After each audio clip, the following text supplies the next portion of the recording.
Very good morning बच्चों।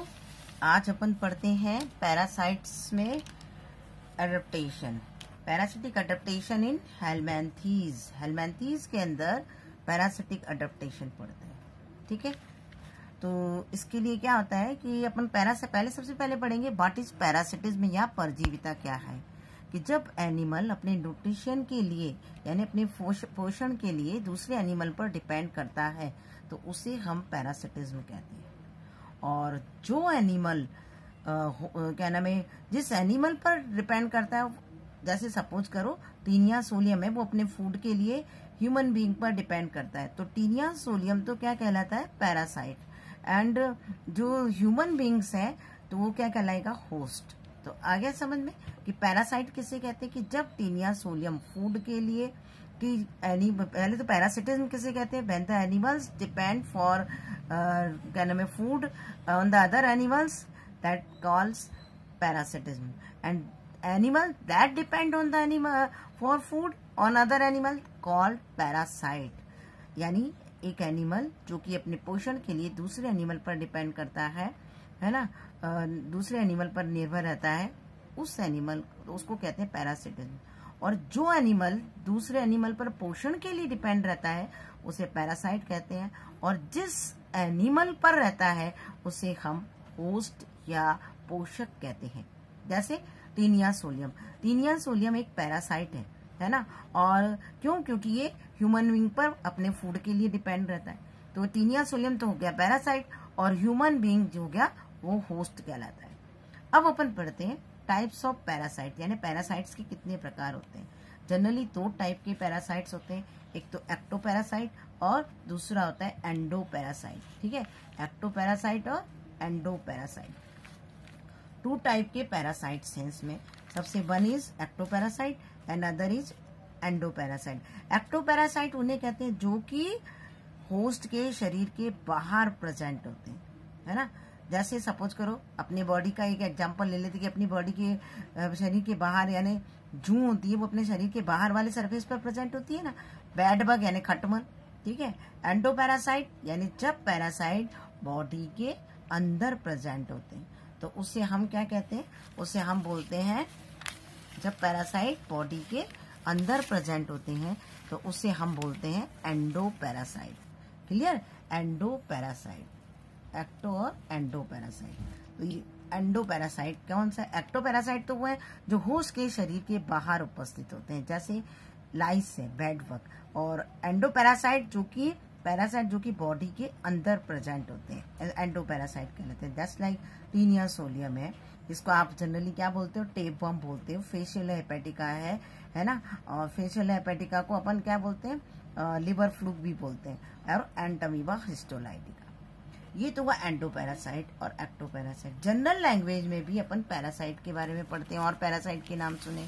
एक आपने सुना है ऑब्लिगेटरी पैरासाइट, है ना। ऑब्लिगेटरी पैरासाइट किसे कहते हैं बच्चों, ये देखो ऑब्लिगेटरी पैरासाइट, तो ऐसे पैरासाइट जो कि होस्ट के बिना अपनी लाइफ स्पेंड नहीं कर पाते, यानी parasite that can't spend their life without host are called obligatory parasite। यानी अगर उसको होस्ट नहीं मिलेगा तो वो अपनी लाइफ क्या है, अपना जीवन या अपनी लाइफ व्यतीत नहीं कर पाएंगे और वो उनकी क्या हो जाएंगे, वो मर जाएंगे।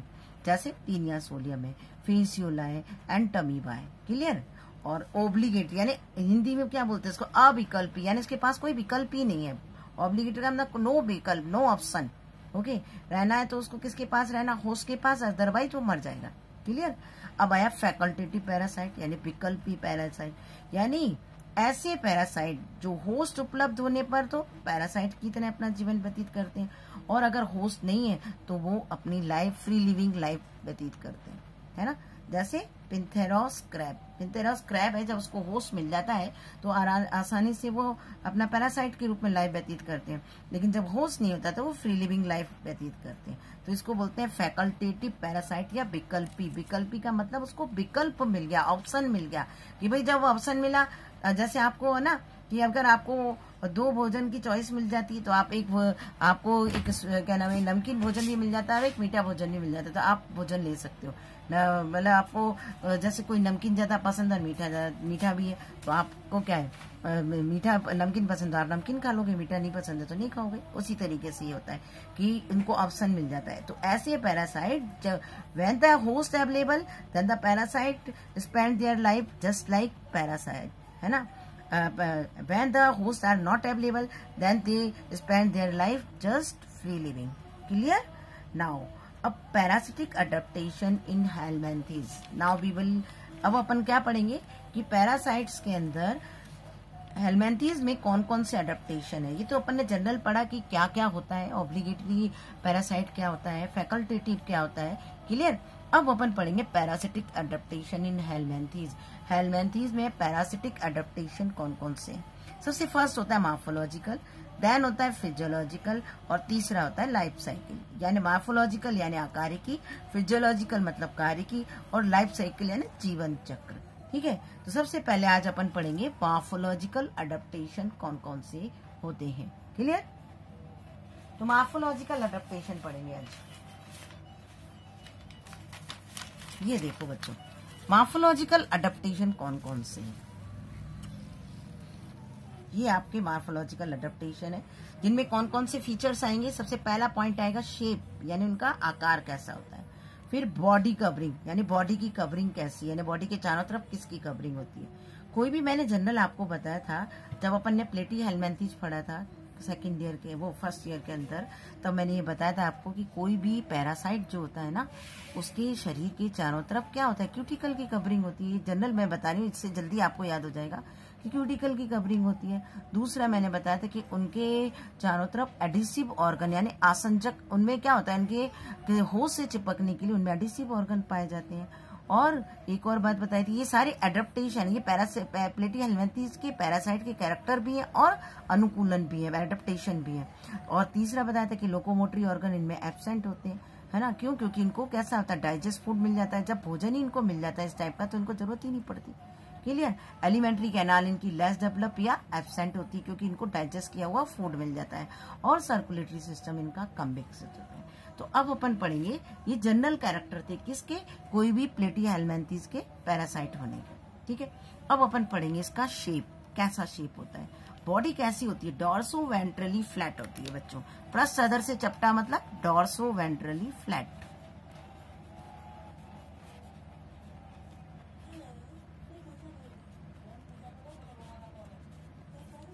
मतलब लीफ लाइक होती है ये पत्ती। पूरा बॉडी कैसी है इसकी, चपटी है, फ्लैट है। बॉडी कैसी हो, एकदम फ्लैट होती है। आपने देखो टीनिया सोलियम में दिखाती हूँ आपको, वो भी बॉडी उसकी कैसी होती है, एकदम फ्लैट। टीनिया सोलियम की बॉडी, ये देखो ये टीनिया सोलियम आपको दिख रहा है पूरा आराम से, ये डायग्राम में दिख रहा है ना आपको। ये तो आपको दिख रहा है कौन, लिवर फ्लूक। लिवर फ्लूक भी कैसा है, लीफ लाइक स्ट्रक्चर होता है, ये फ्लैट होता है। ये आपको टीनिया सोलियम या टेप बम, ये भी कैसा है, फ्लैट होता है। तो ये सारे कैसे होते हैं, ये देखो टीनिया सोलियम का क्या स्ट्रोबिला प्रेजेंट होता है। ये मैं आपको पूरा डायग्राम से भी शो कर दूंगी और इस डायग्राम से भी शो कर दूंगी। ठीक है, दोनों चीजों से आपको शो हो जाएगा। ठीक है, तो अब अपन पहले पढ़ते हैं शेप। तो इस पे किसकी का शेप होता है, इसका बॉडी कैसी होती है, डॉर्सो वेंट्रली फ्लैट होती है, सबसे इंपॉर्टेंट चीज है, यानी पृष्ठ अधर से चपटी होती है। फिर बॉडी कवरिंग, बॉडी के चारों तरफ किसकी कवरिंग होती है, क्यूटिकल की कवरिंग होती है। क्या काम करता है, जनरली जो क्यूटिकल होता है बच्चों वो स्केलरो प्रोटीन का बना होता है। और ये जो स्केलरो प्रोटीन होती है इनसॉल्युबल प्रोटीन है ना, मैंने सॉल्युबल प्रोटीन नहीं होती है, इनसॉल्युबल होती है ना। तो नॉन सॉल्युबल या इनसॉल्युबल प्रोटीन्स होती है। तो ये क्या करती है, जो जब ये होस्ट के अंदर रहता है तो होस्ट की बॉडी से जो एंजाइम सीक्रेट होता है उससे हमारी बॉडी को प्रोटेक्ट करती है ना, उससे हमारी बॉडी की सुरक्षा करती है। कौन, क्यूटिकल की covering. The body covering means the cuticle covering present around the surface of the body that is made up of scleroprotein and the scleroprotein is the non-soluble protein. तो स्केलरोप्रोटीन, तो यानी अपन क्या बताएंगे कि बॉडी के चारों तरफ क्यूटिकल की कवरिंग होती है जो कि किससे बनी है, स्केलरोप्रोटीन से बनी है। और स्केलरोप्रोटीन एक नॉन सॉल्युबल प्रोटीन होती है। क्लियर? ये नॉन सोलुबल प्रोटीन है इसके अंदर। अब आया next adhesive organ. Adhesive organ के रूप में, यानी एडिसिव का मतलब चिपकने के लिए, जब ये होस्ट के शरीर में रहेगा तो उसमें क्या है, उसके इसको उसके शरीर से चिपकने के लिए क्या चाहिए, एडिसिव ऑर्गन प्रेजेंट होते हैं। हुक्स, सकर्स एंड स्कॉलेक्स ये प्रेजेंट होते हैं। ये देखो आपको मैं डायग्राम से बता सकती हूँ, ये हुक्स प्रेजेंट है इसके अंदर। ये देखो आप, ये हुक्स दिख रहे हैं आपको, ये सारे हुक्स हैं, है ना, ये सारे हुक्स हैं। ये आप यहाँ भी देख सकते हो, ये हुक्स होते हैं। ये सकर्स प्रेजेंट होता है, ये वाले सकर्स हैं, ये सकर्स हैं। 4 सकर्स, जैसे टीनिया सोलियम के बारे में बताया कि सकर्स प्रेजेंट होते हैं। हुक्स प्रेजेंट है, ये सारे आपको हुक्स दिख ही रहे हैं। तो हुक्स, सकर्स और स्कॉलेक्स, ये पूरी बॉडी जो होती है जिससे ये पूरा चिपक जाता है, इसको स्कॉलेक्स कहते हैं। हुक्स, सकर्स और स्कॉलेक्स प्रेजेंट होते हैं। फेशियोला हेपेटिका में भी क्या प्रेजेंट होता है, इसमें एसिटाबुलम प्रेजेंट होता है। ये एसिटाबुलम और इस एसिटाबुलम के द्वारा चिपका हुआ रहता है। अब आया locomotory alimentary canal. Alimentary canal इनकी कैसी होती है बच्चों, इनकी जो एलिमेंट्री कैनाल होती है वो लेस डेवलप होती है। लेस डेवलप मतलब कम विकसित होती है या एब्सेंट होती है। जैसे कि फेशियोला हेपेटिका है, उसके अंदर जो क्या नाम है, ये फेशियोला हेपेटिका है ना, इसके अंदर ये देखो, ये फेशियोला हेपेटिका का एक डायग्राम है। फेशियोला हेपेटिका में एलिमेंट्री कैनाल लेस डेवलप होगी। इसमें केवल माउथ प्रेजेंट होता है, सिर्फ माउथ प्रेजेंट होता है, इसमें एनस नहीं होता, इसलिए माउथ ही एनस का काम करता है, ठीक है।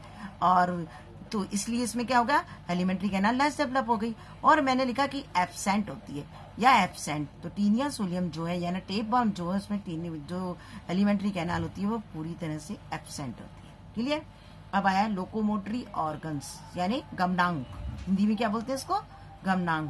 ये इसके अंदर अनुपस्थित होते हैं।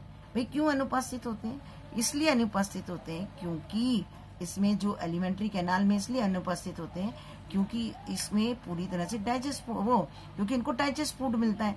पचा हुआ भोजन जब मिलेगा, डाइजेस्ट फूड मिलेगा, अपन भाई अब जनरल बात है, अपन क्यों कमन करते हैं, अपन अपने सबसे पहला अपनी सबसे बेसिक नीड क्या है, अपने सबसे प्राइमरी नीड क्या है, बेसिक नीड क्या है, सबसे मेन भोजन। भोजन के लिए तो अपन इधर उधर घूमते हैं। अगर आपको भोजन घर पे मिल जाएगा तो आप जाओगे क्या इधर उधर, नहीं जाओगे ना। तो सेम ऐसे इनके, जब इनको डाइजेस्ट भोजन मिल जाता है तो इनकी इसलिए इनमें लोकोमोटरी ऑर्गन एब्सेंट होते हैं। सर्कुलेटरी सिस्टम यानी परिसंचरण तंत्र भी इनमें एब्सेंट होता है, इसीलिए। लेकिन इसमें अब जब सर्कुलेटरी सिस्टम एब्सेंट है तो उसमें वितरण का, भोजन के वितरण का काम कौन करता है, फेशियोला हेपेटिका के अंदर क्या होता है कि जो एलिमेंट्री कैनाल होती है वो ब्रांच्ड होती है, शाखित होती है, और वो ही फूड का वितरण करती है और उत्सर्जी पदार्थों का वितरण करती है। तो ये तो हुआ आपका मॉर्फोलॉजिकल अडेप्टेशन। तो ये आपकी समझ में आया। पहला क्या था, पैरासिटिज्म किसे कहते हैं, ये मैंने आपको बता दिया। पैरासिटिज्म किसे कहते हैं कि जब फूड के लिए एनिमल किस पे डिपेंड रहता है, क्या नाम है इसका, पैरासिटिज्म किसे कहते हैं कि जब एनिमल फूड के लिए यानी अपने न्यूट्रिशन के लिए किस पे डिपेंड है, न्यूट्रिशन के लिए डिपेंड होता है दूसरे अदर एनिमल पर, तो उसे हम पैरासिटिज्म कहते हैं। और जो एनिमल जिस एनिमल पर डिपेंड रहता है उसे हम पैरासाइट कहते हैं, और जिस एनिमल पे होता है उसे हम होस्ट कहते हैं। क्लियर। अब टाइप्स ऑफ पैरासाइट 2 टाइप के हो गए। एक्टोपैरासाइट जो कि बॉडी की, होस्ट की बॉडी के बाहर प्रेजेंट होते हैं, उसे एक्टोपैरासाइट कहते हैं, जैसे लाइस एंड बेड बग। एंडोपैरासाइट ऐसे पैरासाइट जो बॉडी के अंदर प्रेजेंट होते हैं, उन्हें एंडोपैरासाइट कहते हैं, जैसे टीनिया सोलियम है, फेशियोला हेपेटिका है, एंटमीबा हिस्टोलाइटिका है। क्लियर। अब इसके एंटमीबा, ये देखो आपको, ये एक्टोपैरासाइट हो गया, है ना, जो बॉडी के बाहर प्रेजेंट है। एंडोपैरासाइट जो बॉडी के अंदर प्रेजेंट होते हैं, टीनिया सोलियम में, फेशियोला हेपेटिका है और एंटमीबा हिस्टोलाइटिका है। क्लियर। ये सारे आपको दिख रहे होंगे इसमें। अब मैं नेक्स्ट बताती हूँ कि इसमें ऑब्लिगेटरी पैरासिटिज्म किसे कहते हैं, है ना। जब आप जनरली पढ़ते हो कि ऑब्लिगेटरी वो क्या है, पैरासाइट किसे कहते हैं, तो ऑब्लिगेटरी पैरासाइट किसे कहते हैं बच्चों, जिसका मतलब ऐसे पैरासाइट जो होस्ट के बिना अपना जीवन व्यतीत नहीं कर सकते। Parasite that can't spend their life without host are called obligatory parasite, जैसे टीनिया सोलियम है, फेशियोला है, एंटमीबा है। क्लियर। अब फैकल्टेटिव पैरासाइट, तो ऐसे पैरासाइट, फैकल्टेटिव मैंने उनको विकल्प मिल गया, है ना, उसमें तो ऑब्लिगेटरी में तो उनको कोई विकल्प ही नहीं मिला था, इसलिए वो कभी उनके पास एक ही ऑप्शन था कि बस आपको रहना तो इस होस्ट के साथ रहिए, अदरवाइज नहीं रह सकते। क्लियर। तो सेम ऐसे फैकल्टेटिव यानी विकल्पी परजीवी, यानी उसको ऑप्शन मिल गया या तो होस्ट या फिर फ्री लिविंग। ठीक है, तो ऐसे पैरासाइट जब होस्ट उपलब्ध है तो वो अपना जीवन कैसे रखते हैं, पैरासिटिज्म के रूप में व्यतीत करते हैं, और जब होस्ट नहीं होता है तो फ्री लिविंग के रूप में अपना जीवन व्यतीत करते हैं। यानी when the hosts are available then the parasite spend their life as a parasitism, when the hosts are not available then they spend their life just like free living. Clear?